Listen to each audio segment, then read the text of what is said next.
With Basic Beat, we managed to release the magic on an actual...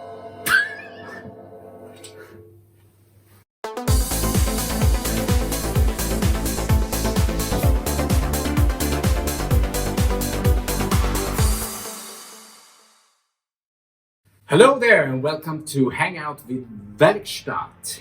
And we are Werkstatt. And who are Werkstatt? You might wonder. Yes. We are a trance duo from Stockholm, Sweden, and Trance music. yeah, trance music.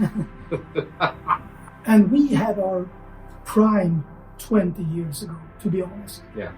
We had some short success with some tracks, and we're just trying to get back into the business now. Exactly, because we're curious. How is the music business today so different to what it used to be? Yeah. Back then, 20 years ago, you had MIDI cables and there were no streaming services. So DJs spun vinyl. exactly. There were radio stations that Yeah. people actually listened to. Yeah. So a lot has changed, and we were kind of getting bored Yeah. with not making music. Exactly. So we decided, why not try to complete what we started 20 years ago? Exactly. So we've been starting making music again under the name of Werkstatt, and you can listen to it on Spotify. There's not many songs right now, but we're adding songs. Yeah. So, but the thing is, we started back 20 years ago making trance music. We didn't start with trance music. We started with Eurodisco and house music, but then we shifted into trance music. Yeah. And because of a trip to Ibiza, right? Yes, we went to Ibiza in 1999, and we expected to hear a lot of techno music and a lot of house, mainly. Yeah. But when we got there, we realized it's trance Yeah. that the DJs are spinning right now. And so we went back to Stockholm and we figured, hey, if we want to be in this business, we got to learn how to make trance. Yeah. Because they played Färgkorsten. Yeah, They played out of the blue. Out of the blue Chicane. Chicane, Saltwater, Yeah. Judge Jules, Judge Jules, yeah. Highgate. He was calling himself Highgate. Yeah. Pitching. Pitching, yeah.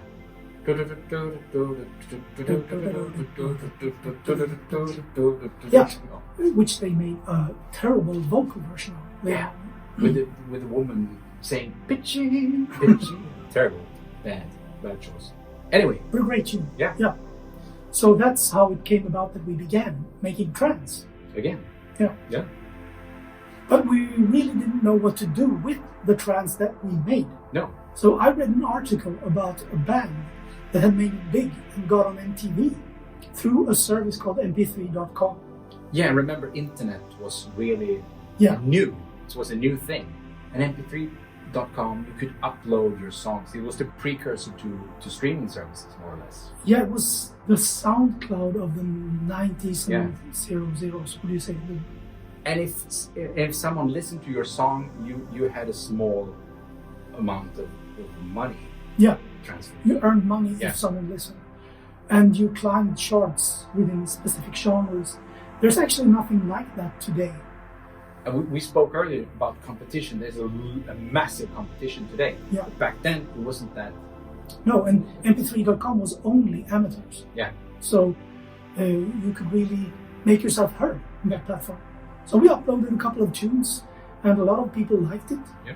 And then there was this guy called 303 Infinity. I think it was from Florida. Yeah, it was. And he shared one of our tracks on MP3.com. And he had millions of followers. And we started getting hundreds of thousands of followers as a result of that.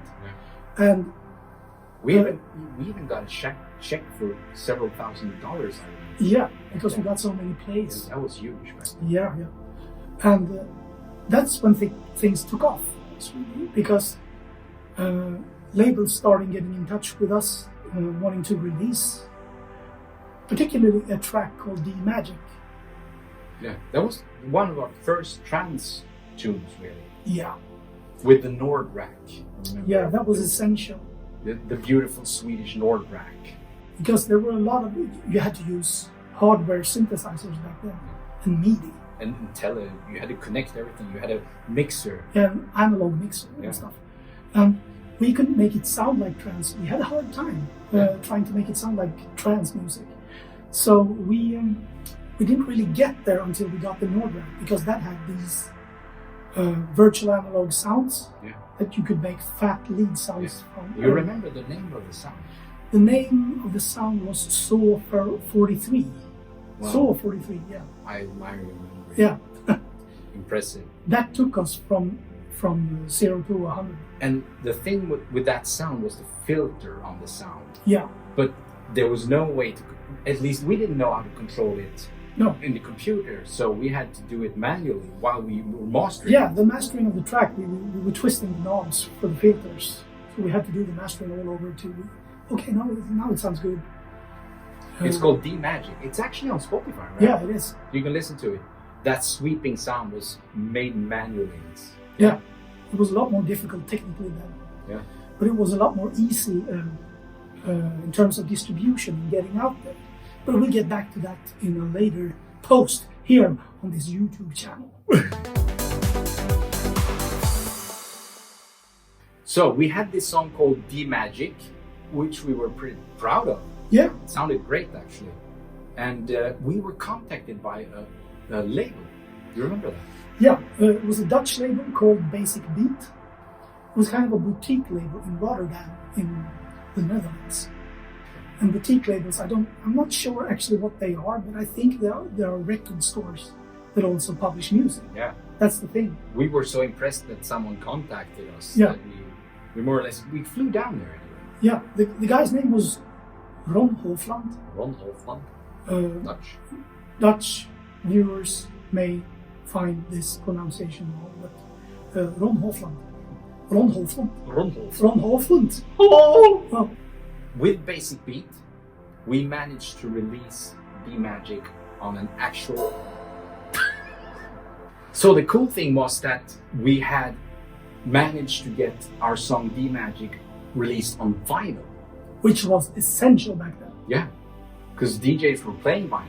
I remember we brought our vinyl to a DJ in Stockholm on a nightclub, and he actually played the song from a vinyl on a nightclub.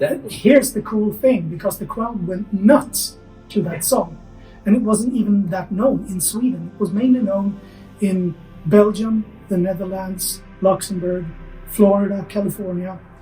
So that was a bit of a surprise. That was pretty cool. Yeah. So that was, I remember having the vinyl in my hands for the first time, and I felt like a superstar. Yeah. But that faded away quite quickly. I think it made it to number 10 on the Dutch dance chart. And if you know anything about trance, you know that the Dutch dance chart is kind of like the coolest place to... It's the dance chart. Yeah, the dance chart for trance music. Yeah. But then we never really followed it up. No. Why didn't we make it a follow-up? The thing that happened was that we signed a deal with a company that made soundtracks for movies. Yeah, that's right. Yeah. And so we left our label and never got around to releasing the follow-up. No. Although we had produced it and written it already, and it's called Iberia, and we're actually releasing it now, 20 years later. Iberia. We're having it uploaded onto Spotify and Apple Music soon. It's going to be available on all major platforms on May the 7th. Check it out.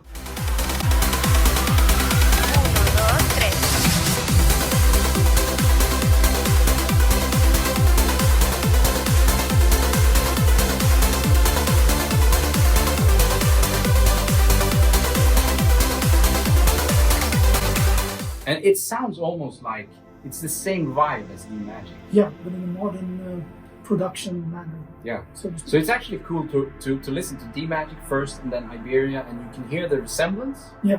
But it's 20 years. Yeah. More or less. Yeah, we're still really not getting the hang of producing trance the way it's done now, because the level of production quality has increased.